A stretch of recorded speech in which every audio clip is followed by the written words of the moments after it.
There are lots of things news stations won't tell you, but what I'm about to share with you today is one worth telling by every media house. This is a testimony unlike any you have seen or heard.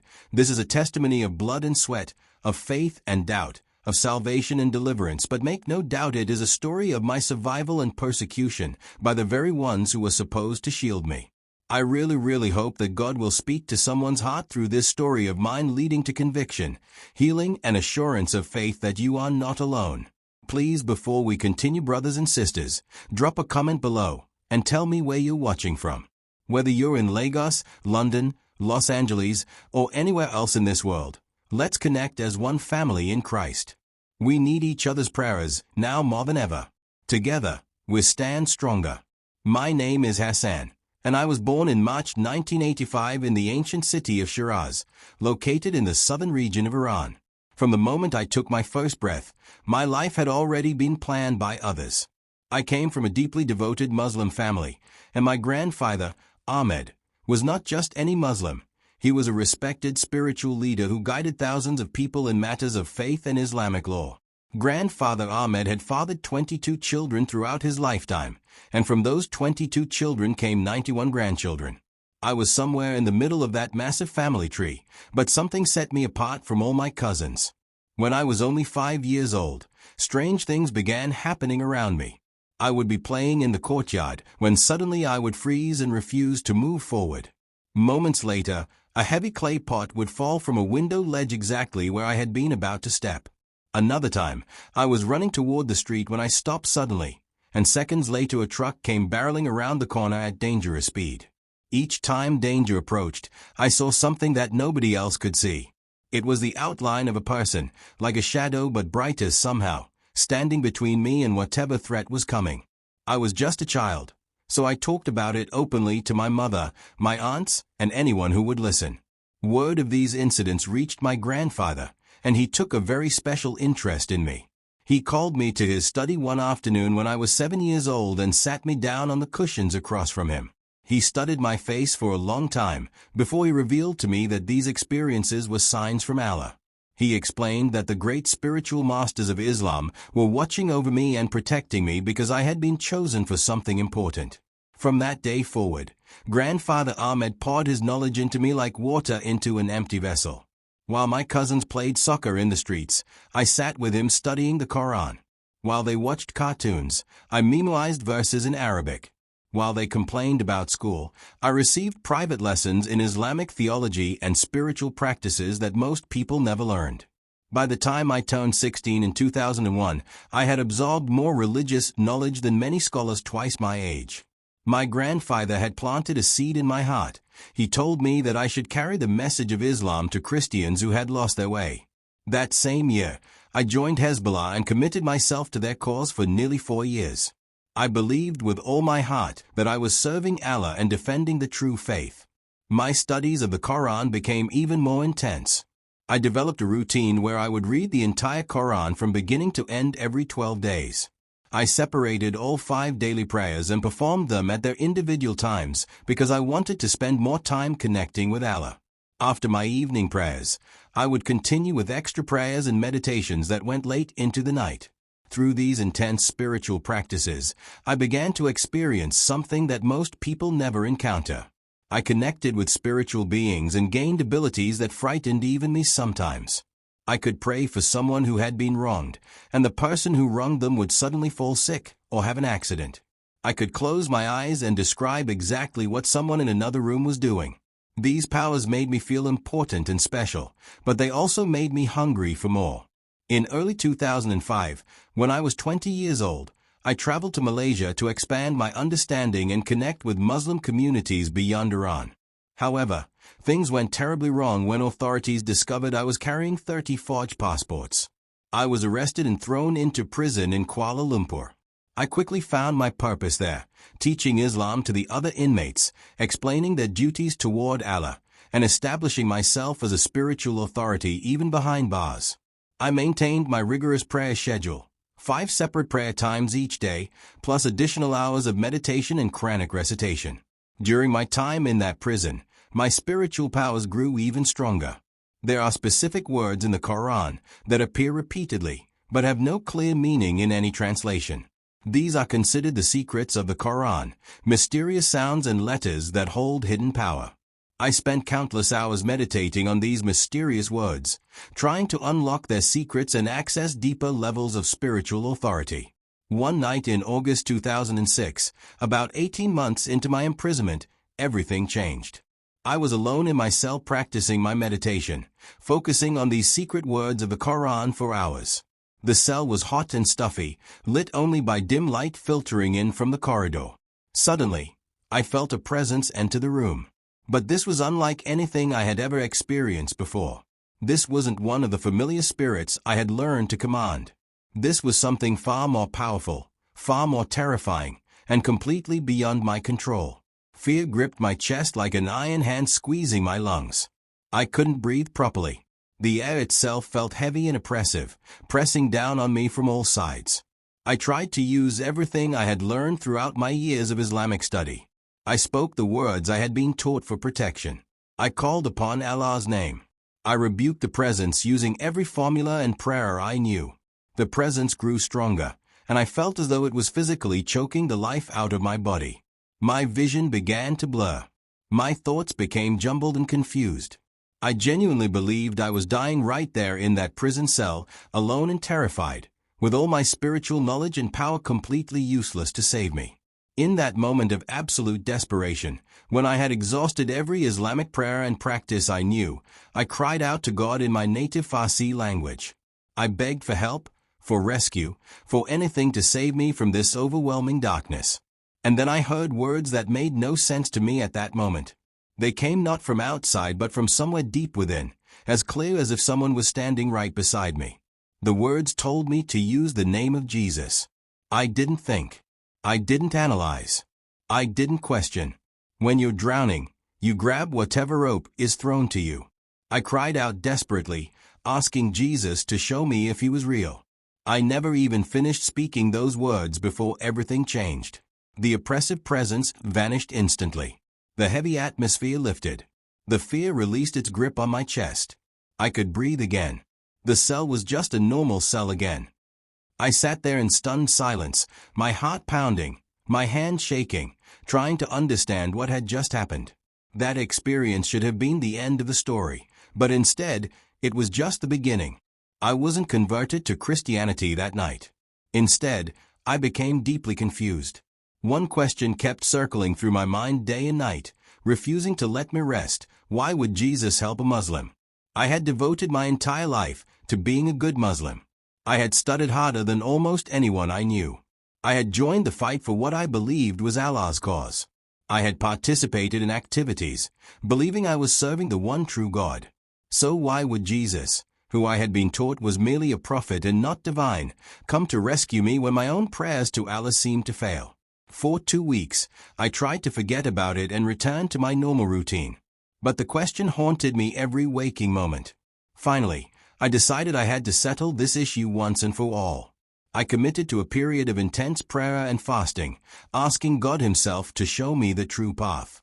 For 2 full weeks, I barely slept or ate. I spent every waking hour in prayer, begging God to reveal his will for my life. I asked him what he wanted me to do, and which way he wanted me to follow. I poured out my heart with complete sincerity, holding nothing back. And after 2 weeks of this desperate seeking, I had received absolutely nothing. No answer. No vision. No voice. No sign. Nothing at all. I was crushed. I felt betrayed and abandoned. A terrible thought entered my mind. What if God doesn't even exist? What if I've wasted my entire life afraid of nothing? In Islam, doubting the existence of God is the worst sin possible, the one sin that can never be forgiven. And I had just committed it. At that very moment when the doubt crystallized in my mind, the power of God's presence filled my prison cell so strongly that I couldn't deny it. But this wasn't a comforting presence. I was immediately confronted with something I had never truly understood before, the absolute holiness of God. It was like standing before a blazing fire that revealed every shadow, every stain, every imperfection in my soul. The weight of my sins crashed down upon me all at once. I saw myself as God saw me, not as a devoted religious scholar, but as a broken sinner in desperate need of mercy. I knew beyond doubt that his justice required him to destroy me because of my wickedness. I ran to the corner of my cell and collapsed there, holding my head in my arms. I began crying out over and over, begging God to forgive me. I didn't even form complete sentences. I just kept repeating the word forgive like a desperate child pleading with a parent. Then I felt a touch on my shoulder, and words spoke into my spirit telling me that I was forgiven. At that instant, something miraculous happened. I didn't just hear about forgiveness, I physically felt forgiven. A weight I hadn't even known I was carrying lifted off my chest and shoulders. I was confused because this didn't match my Islamic understanding.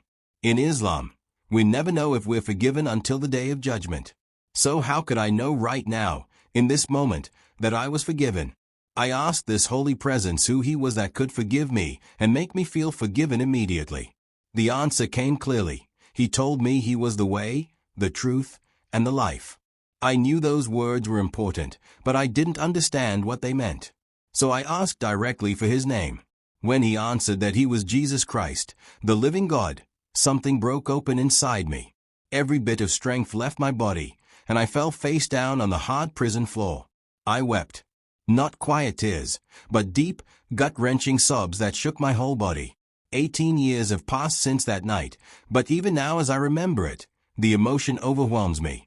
It wasn't the God I had known, the one who demanded and threatened and kept me in constant fear. This was a God of love, of mercy, of forgiveness. I worshipped at his feet for 2 hours straight. Then he told me to look up, and when I did, I saw something like a screen appear before my eyes. On this screen, I saw people from every generation, every nation, every background. And as I looked at each person, I could somehow see every wrong thing they had ever done. The weight of all that sin overwhelmed me again, and I cried out to God that I was living among all these sinful people. He asked me how easily I had forgiven them. I responded that it was very easy. Then immediately I corrected myself, saying it was even easier than drinking water. Jesus revealed to me that he could forgive all those people just as easily as he had forgiven me. Then he asked the question that changed my destiny: who is going to tell them?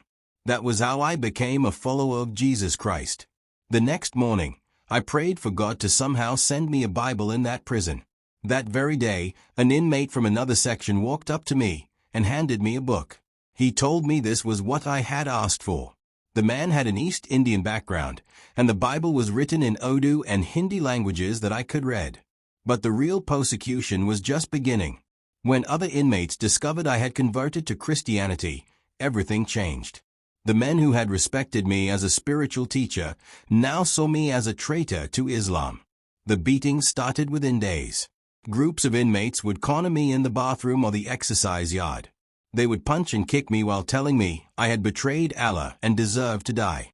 I would curl up on the ground trying to protect my head and ribs while their fists and feet crashed into my body again and again. The guards witnessed these attacks but did nothing to stop them. Some even seemed to encourage it. I realized that I had lost all protection, that I was completely alone except for Jesus. At night, I would lie on my thin mat examining the new bruises covering my arms and legs and torso. My ribs ached with every breath. My face was often swollen from being struck. But even in that pain, I felt a strange peace that I had never known during all my years of Islamic devotion. The physical persecution was terrible, but the emotional suffering cut even deeper. I received word that my family back in Iran had discovered my conversion.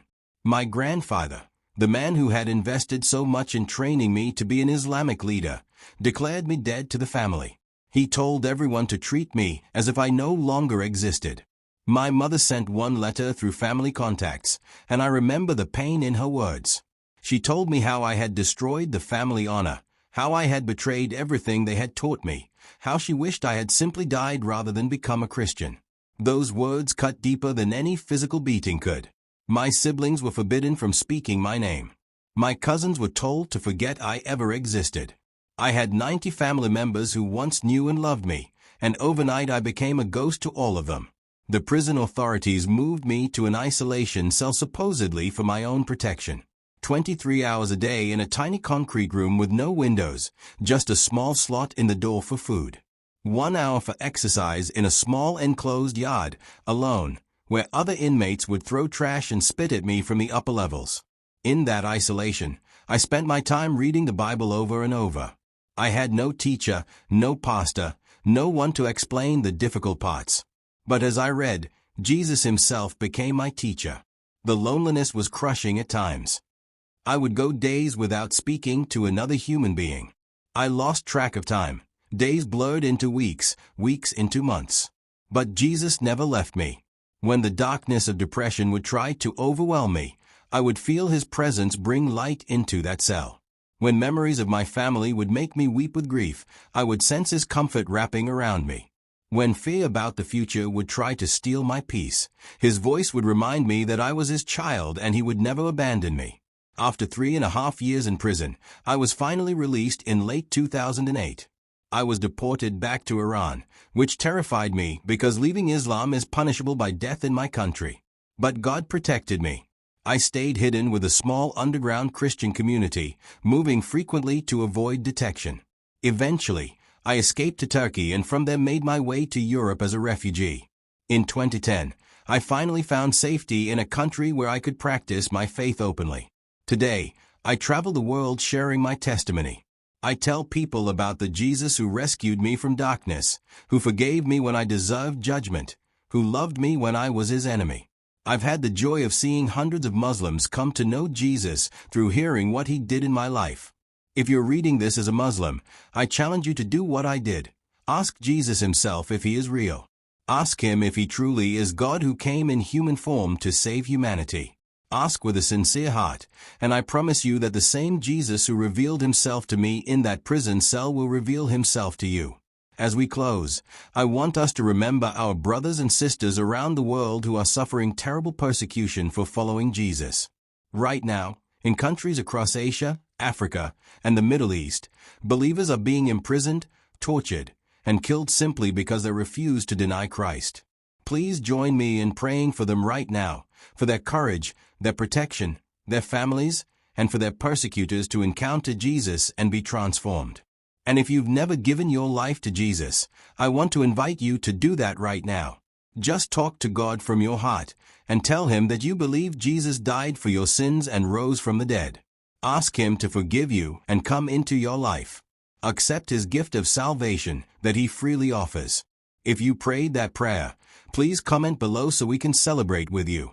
Please like this video, share it with someone who needs to hear it, and subscribe to this channel for more testimonies of God's faithfulness.